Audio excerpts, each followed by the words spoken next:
Hey. Hello. There's the champ. Speak up. Do I pick a side? Yes, right here. I think it's wonderful. Thank you so much. Thank you. Congratulations. Thank you so much. Really wonderful match, and congratulations to Jamie Hayter. First question. Jamie, hi, I'm Denise.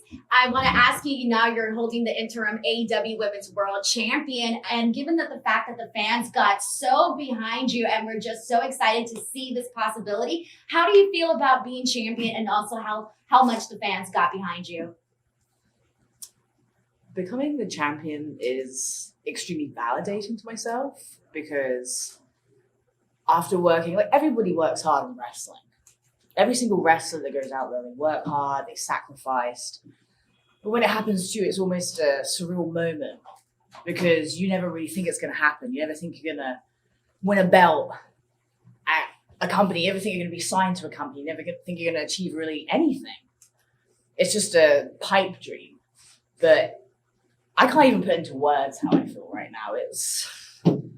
If my wrestling career ended tomorrow, God forbid, I would be so incredibly happy with everything that I've achieved. And this is definitely the cherry on top of everything.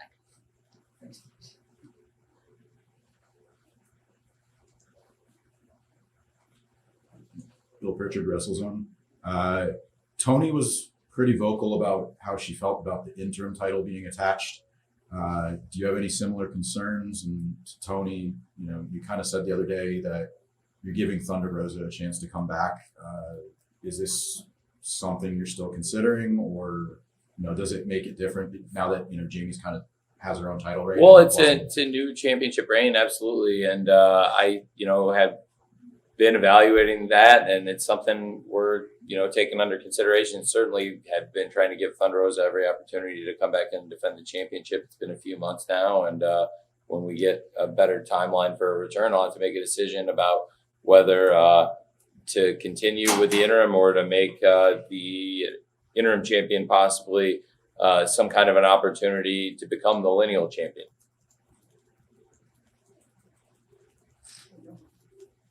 Thanks, bud.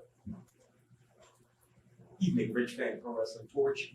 My colleague at the Torch, Ken Hawkins, interviewed Tony Storm this week, and they talked a lot about the trust that you all had as roommates. And Tony earlier talked about the trust with folks starting in dark, moving their way into main event, semi-main event, championship opportunities. Can you talk about the trust you've earned over the last few years here in AEW, and what does it mean now to sit here as the interim champion? The trust I've earned. Wow. It's kind of a hard one to answer, really, because I think it's just kind of, you're not thinking in your head like, wow, I'm earning all this trust and all this is happening. You just kind of go with the flow. Like, I've been here for just over a year now, and I'd like to think that when I first came in, I'm completely different to how I am now in every single way. So I think not only have I built trust in the company with myself, hopefully, with Tony, the women's division, but I built trust within myself to know that I am capable of doing this, and look what I did.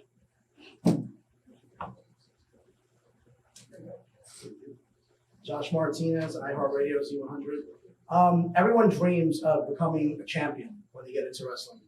Was this feeling exactly what you imagined? Is it different? If so, how different is it?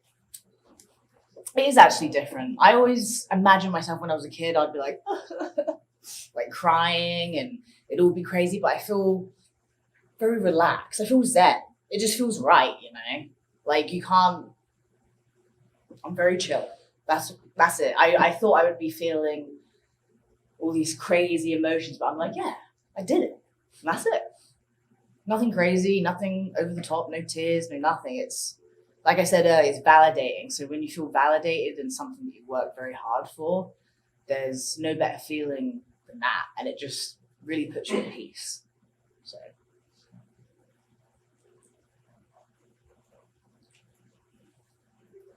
Hi, Jamie. Amy, the name is President.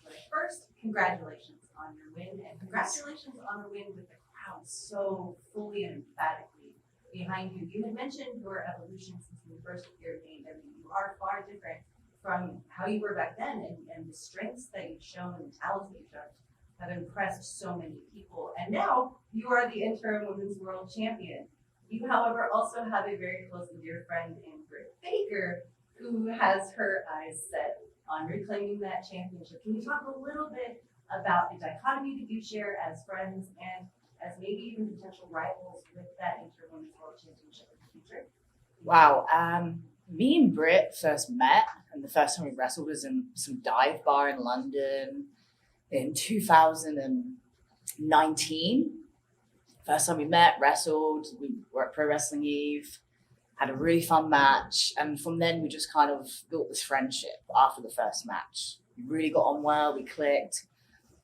She went back to America, I went over to Japan, we stayed in contact, and yeah, we just kind of built our friendship from there, and she is the reason I am at AEW.